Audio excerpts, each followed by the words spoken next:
खन्थाइनि मुं गोमाबाय हरखाब।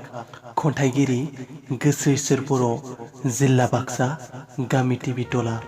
बे बुहुमनि दुखु आंनि मेगननि मोदै, मायानि संसाराव बबेयाव गोमालांखो आंनि जिउआव साया माया हरखाब गुवार फैसालियाव। दान्दिसे लोगो दान्दिसे जिउनि जिरायफैदोंमोन आंनि जिउआव, मानो फैदोंमोन गाब फुनना गालांनो उसिफावनाय गोसोआव दुखुनि मोदैखौ थेबावनो सोरो। जारौ गुस्थि गलाब बिबारनि महर गोसोखाङोब्ला बोदोर जायो दिनैबो। बै समजों थाहैयो सानैबो रावबो गैयै रंगिना संगिना मुलुगाव। नाथाय बियो सिमांसो। थांखिया गोजौ अख्रांनि हाथरखि, रादाया साया माया सांग्रिमा।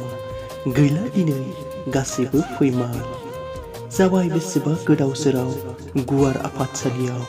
दिनै आं मोथो मोथो हारसिङै खोमोरबावनो मा गोसोयै गोरबो सिंनि सावगारिखौ नाजाथाबो खोमोरनो गोदान जिउ सुजुफिननो।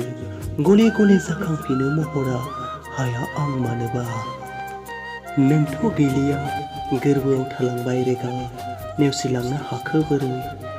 जिउ होनानै अनदोंमोनब्ला आंनि गोसो सिंनि सायख' हानाय नङा आं जेब्लाबो सना। नोंखौ बावनो